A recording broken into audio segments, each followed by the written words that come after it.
Tracey Kirkpatrick was born on June the 9th, 1971, to parents Bill and Diane. She was the third of 4 children. While Tracey was born in East Liverpool, Ohio, the family would later move to Maryland. Those who knew Tracey described her as being both funny and smart, with a good sense of humour and a love for people and animals. She would often take in strays from around the neighbourhood, not wanting to leave them out on their own. Tracey also had a more reserved side to her and was known for being quiet and shy. She was also known for being somewhat conservative. Some of her co-workers described her as being a little old-fashioned. She was extremely responsible. Using money that she'd saved from working, she bought herself a 1979 Grand Prix. The 17-year-old, who was in her final year at Brunswick High School, where she was an honours student, was currently working 2 part-time jobs. One was at the Eileen's Women's Sportswear, the other at Barrett's Shoe Store. Both were located in the Westridge shopping centre. Upon graduating high school, she was set to attend St Mary's University to study accounting, with the hope of later getting accepted into law school. Unfortunately, she would never get that chance. The evening of March the 15th, 1989, saw Tracey working alone. This was her first solo closing shift at Eileen's Women's Sportswear. At around 6 p.m, Diane stopped by the store to bring Tracey some dinner. Tracey was alone in the store at this time and was reading a book to pass the hours. The pair chatted for a bit, with Tracey telling her mother that she planned to head straight to bed after finishing her shift. 2 hours later, at around 8 p.m, Tracey's manager stopped by the store, but only for a few minutes. After this brief visit, Tracey was once again alone. The store's cash register did not record any sales after this point. When closing time came around at 9 p.m, a security guard named Don Barnes Jr., who was doing his rounds, noticed the store's lights were still on. However, it didn't strike him as odd, as he assumed Tracey was most likely still prepping it for close. The security guard in question also worked as a sheriff's deputy for Frederick County. However, 2 hours later at 10:50 p.m, the security guard noticed that the lights inside the clothing store were still on. The front door was unlocked, so the security guard went in to investigate. The guard called out but received no response. He walked towards the back of the store. In a storage room, he found Tracey's lifeless body on the floor. She'd been stabbed multiple times in the chest and back. Drops of blood led down the rear hallway towards the loading dock.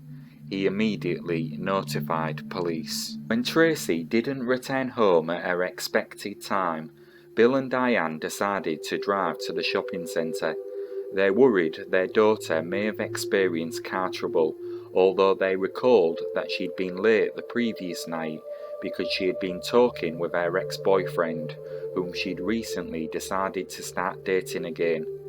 Not long after police arrived at the scene, Tracey's parents drove into the parking lot. When they saw all the flashing lights in front of the sportswear store, they immediately panicked and raced for the door. Officers blocked them from entering the store and gave them the devastating news that Tracey was deceased. Police could find no apparent motive for Tracey's brutal murder. There was no sign of sexual assault.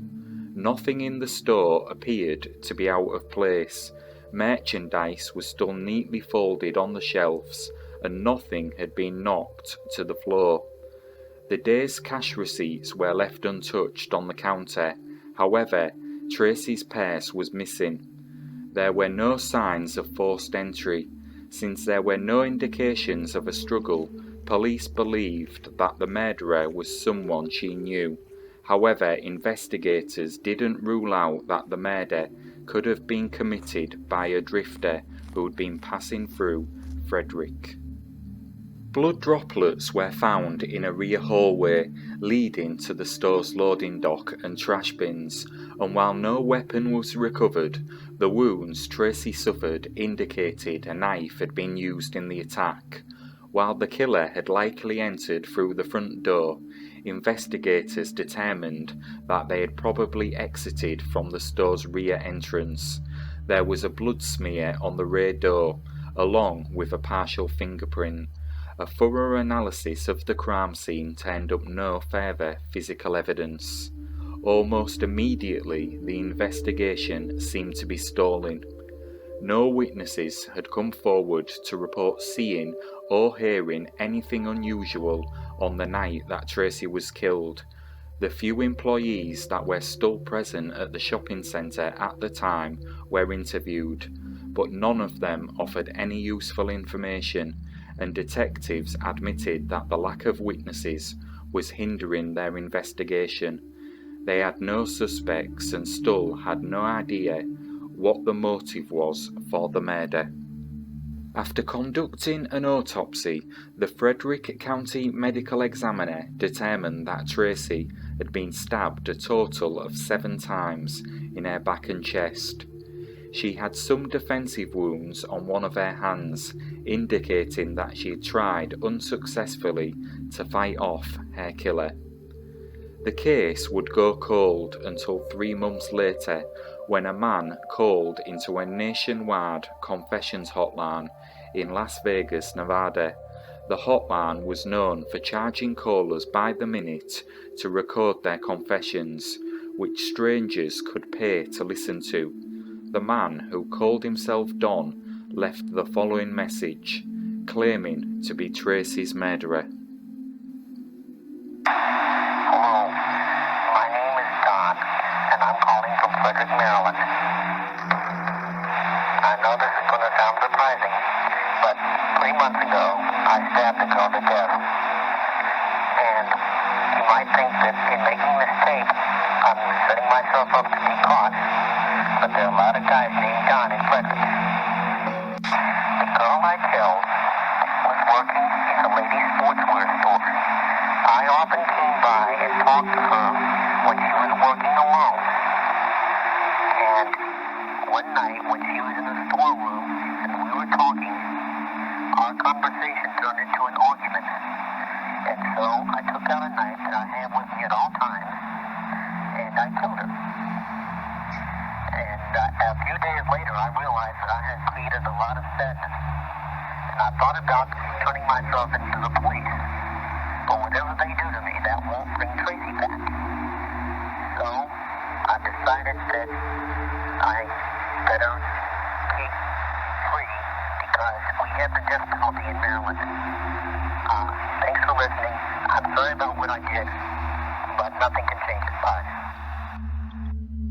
The call was traced to a Safeway supermarket in Walkersville, Maryland, which is 7 miles north of Frederick. The police chief and other members of the police department decided to compose a letter to the caller, addressing it to Don and asking him to please come forward and talk to them. The letter was published in a local newspaper on October the 10th, 1989. Police received no response, but 2 weeks later another unlikely phone call provided them with a new lead. On October the 24th, 2 weeks after the letter was published, a Massachusetts psychic by the name of Martha Woodworth contacted the Frederick Police Department. Martha told them she began to receive calls from a young man who identified himself as Sean. He seemed obsessed with finding the person who had murdered Tracey. Martha told him that she needed more information before she could help. Eventually, he agreed to send her newspaper clippings. Martha felt like the man had a much stronger involvement in the case than just being a friend who was interested. She felt it was her responsibility to alert the police that she had a potential suspect for them. The police played the confession tape for Martha over the phone. She believed the voice was Sean's. Meanwhile, police checked out the return address on his envelope. It was in Walkersville, Maryland, the same town where the calling confession had been made.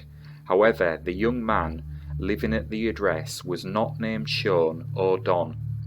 At another dead end, the police turned to local radio stations for help. Several stations played the confession tape on air on the anniversary of the murder. After the tape aired, 3 people claimed they thought they recognized the voice. Again, the man was not named Sean or Don, but he was the young man who lived at the return address on Martha's letter. Police searched his home the next day. They collected evidence from the home and sent it to the state laboratory to be examined. However, they were unable to determine if he had any involvement in the murder. In 1998, a DNA sample from the case was submitted for testing.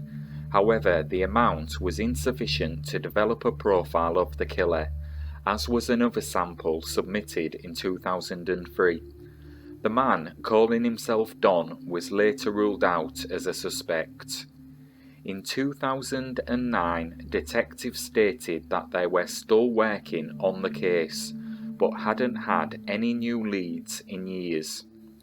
Despite resubmitting some of the physical evidence for more advanced DNA testing, to date they have been unsuccessful in extracting a DNA profile for the suspect. Over the years, police have considered several persons of interest. They currently have 2 different suspects that they feel strongly about, but lack the physical evidence needed to link either of them to the crime scene.